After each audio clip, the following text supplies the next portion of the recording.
Today we're heading into Mação. It's a little Portuguese town. Just look at these roads. This is our sort of riding now. We're not trying to reach Nordkap before tea time. We're just going to see where the road goes and preferably where the cake is. This is the reason that we swapped the big adventure bikes for the NX500s. We've done the big destinations, but now we're slowing down and looking at the places we'd have previously ridden straight through while concentrating on getting to somewhere else. This area is full of history. Mação's been here for a very long time. There's Iron Age remains, Roman remains, and later the Knights Templar and the King's Hospital. They were all active in this part of Portugal.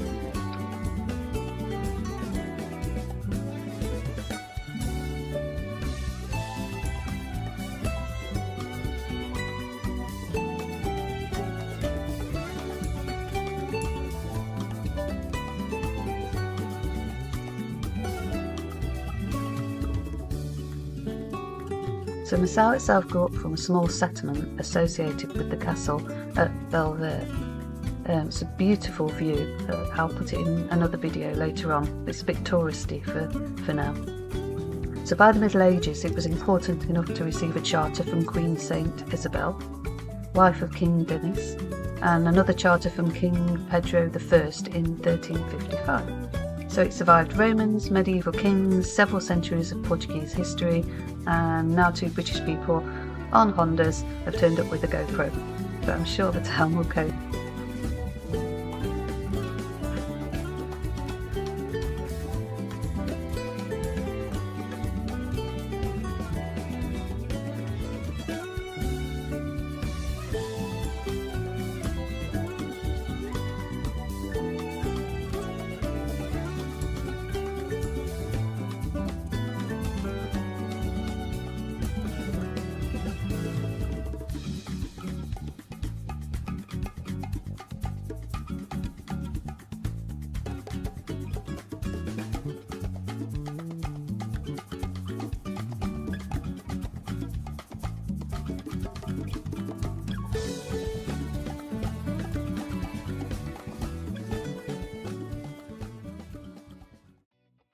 And speaking of important cultural research, food.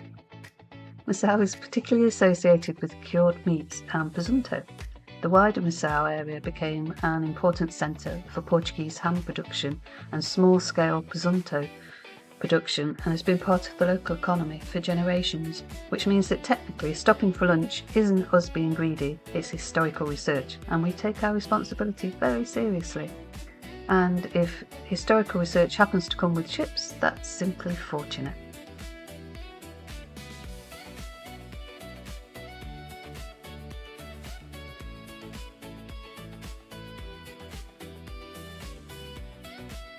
On the left, you might grab a glimpse of some trees that look like they've been massacred. These are cork trees. There's a lot of cork trees in this area. I love them because harvesting cork looks like it's completely brutal the first time you see it, like someone stripped half the tree off and left it standing there in its underwear. But the tree isn't cut down, the outer bark's carefully removed and the tree grows back, and after a number of years they can harvest it again. So Portugal's famous worldwide for cork, and it's not just made into wine stoppers, it's part of the traditional working countryside. So if you see a cork oak looking suspiciously naked, don't worry, it's supposed to look like that.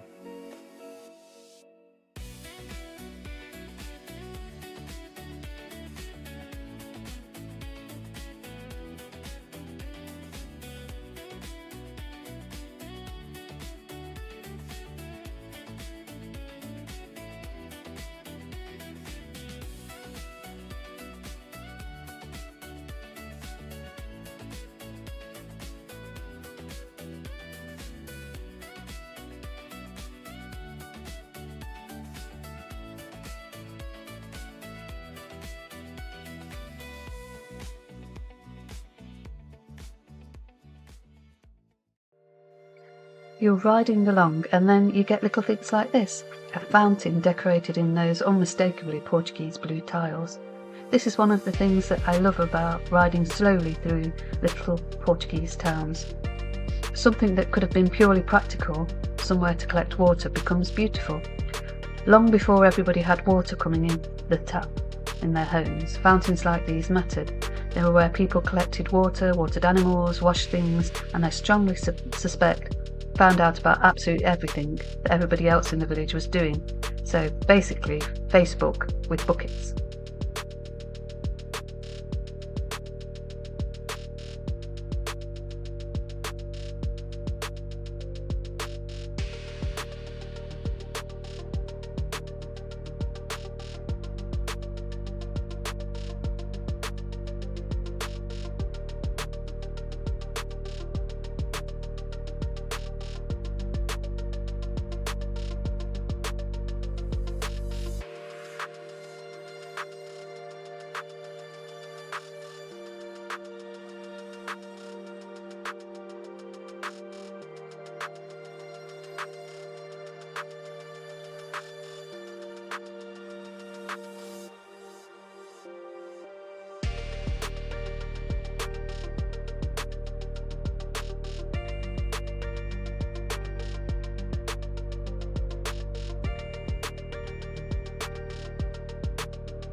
Now, this is one of Mação's real treasures. The Igreja Matriz was dedicated to Nossa Senhora de Conceição.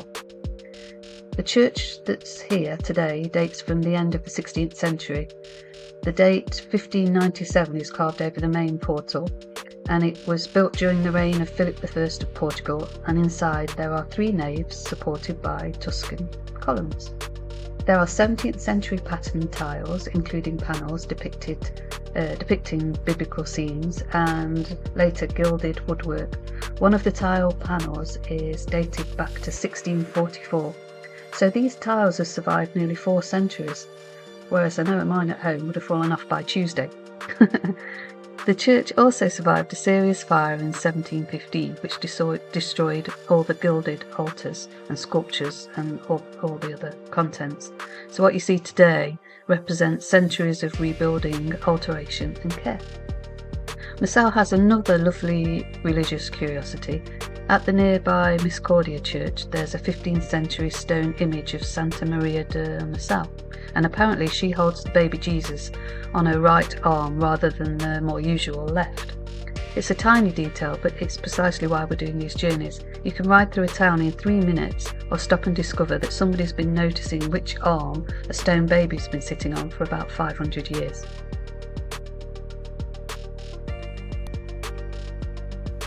And now, after several centuries of Portuguese history, public toilets. You're welcome. Actually, one of the things that we've discovered travelling around these smaller Portuguese towns is how well provided some of them are. There's a pool, there's a place to sit, there's viewpoints, and yes, toilets, which may not make the official tourism brochure, but after an hour on a motorbike they become an attraction of considerable historical importance. Well, for me anyway, at this age.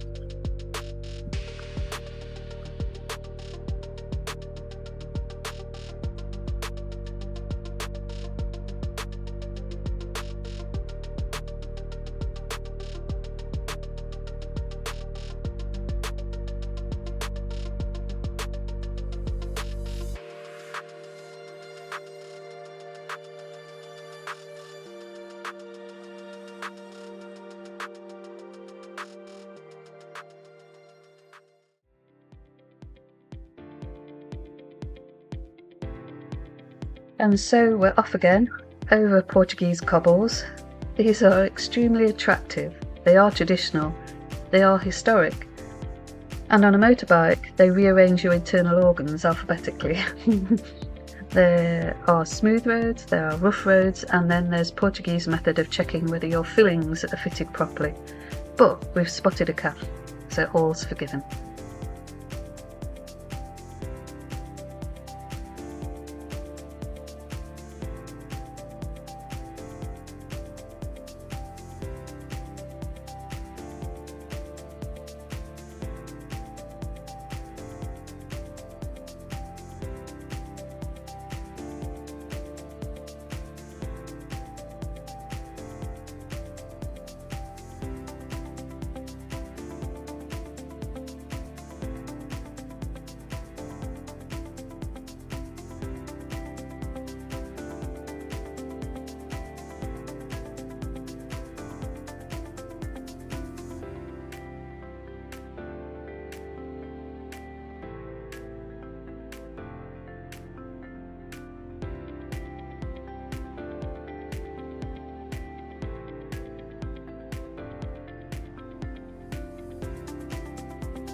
Ooh, you may have just noticed something slightly unexpected back there on the left. Yes, it's an armoured vehicle sitting in the middle of this peaceful little Portuguese town, and no, Mação hasn't recently declared war on anyone, but we'll come back to it later because that particular vehicle has a much better story than you might expect.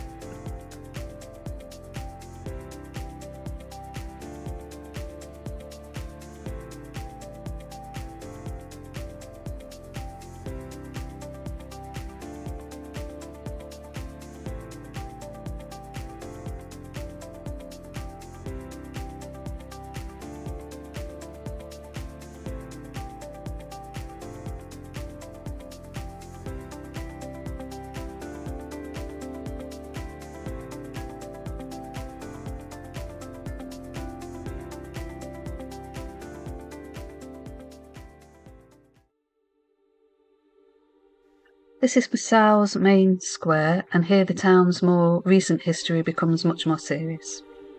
The memorial remembers local servicemen who died during Portugal's Guerra do Ultramar, the colonial wars fought between 1961 and 1974, principally in Angola, Mozambique and Guinea-Bissau. Men from communities all across Portugal were conscripted and sent overseas, and Mação lost men too. The memorial was designed specifically to represent those losses. The wall represents the municipality of Mação, while the stones incorporated into it represent the men who left this area and died during the war. Even the cuts and measurements in the stones have meaning, representing the time between each man's death and the date chosen for that memorial. So what initially looks like a very simple modern monument is actually telling individual stories. And there's another important connection. Those colonial wars helped create the conditions that eventually brought down Portugal's dictatorship, which takes us neatly back to that armoured vehicle we saw earlier.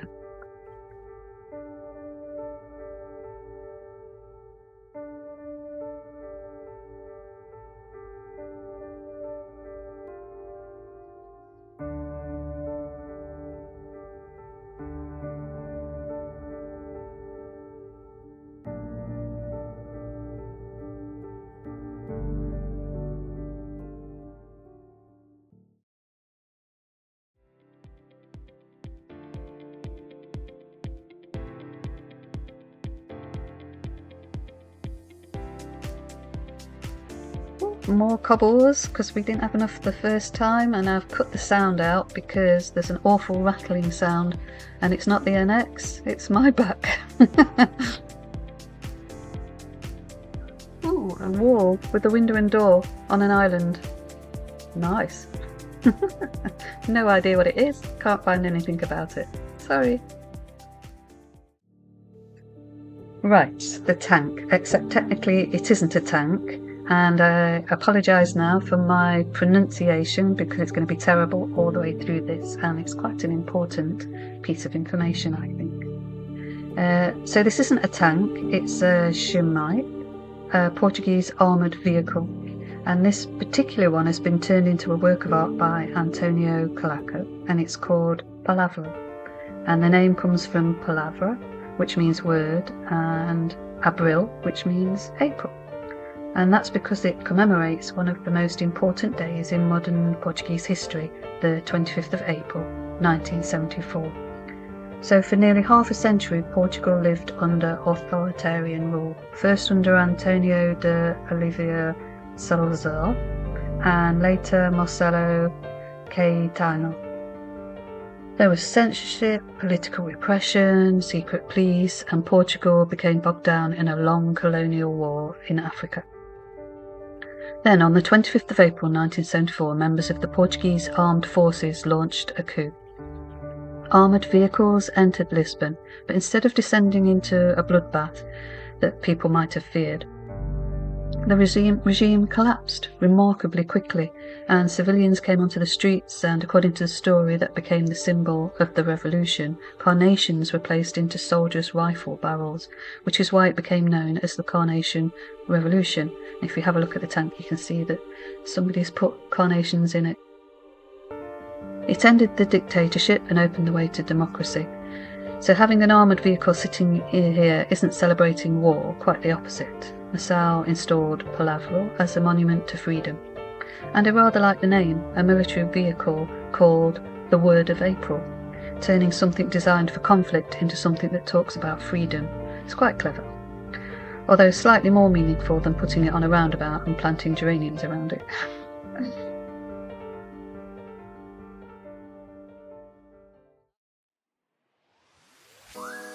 And now we're going to look at the Roman bridge. Again, I apologise because we're new to this. I didn't realise that the video had run out, so I've got a picture but not the video going down, and believe me, you need to see the video going down because it's really steep, muddy, gravel. You need the right tyres on. I would suggest to go and have a look at the Roman bridge. It was built sometime between the 1st century BC and the 1st century AD when Romans crossed across this region, and one theory is that it formed part of a route connecting with the Roman road network towards Merida. But the interesting bit is experts aren't completely certain whether the whole bridge is Roman or not, because its construction suggests an older bridge may have been repaired or altered during the Middle Ages. There's lots of stories that go around this bridge. At night, Roman soldiers can be heard apparently going across the bridge, and there's a story about a Knights Templar riding on the bridge on a horse, so they're interesting, but I don't fancy staying out here at night. After Romans, medieval kings, colonial wars and revolution, we've reached another important historical landmark, Intermarché, a local supermarket. Time for a tea break. There's people who make travel programmes and pretend they survive entirely on artisan coffee served in picturesque village squares, but we're not those people. And sometimes you're hot, sometimes you've been bounced over cobbles for half an hour and you just want a supermarket. This is real motorcycle touring. History, culture, beautiful scenery, and wondering whether they've got cake to put in my bag.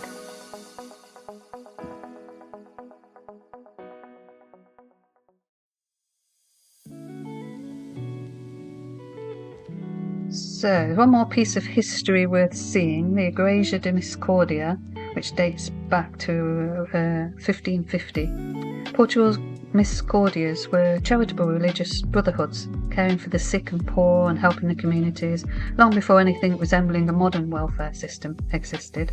And inside the church is a beautiful gilded altar, and there's a stone figure of Santa Maria de Mação, which dates back to the 15th century, and there's a baby Jesus on the usual arm. One of those things we'd have ridden straight past without knowing is there.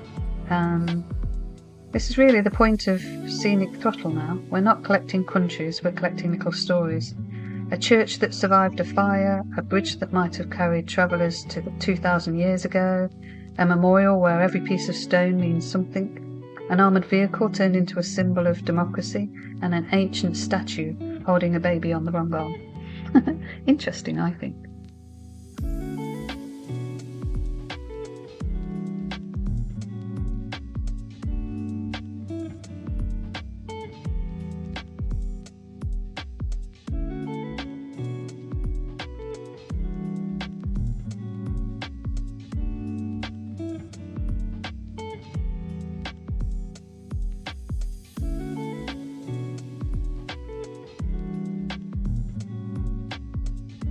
So all of the things that we've looked at today, in our previous life we wouldn't have been on our tick list, but they tell you more about a place.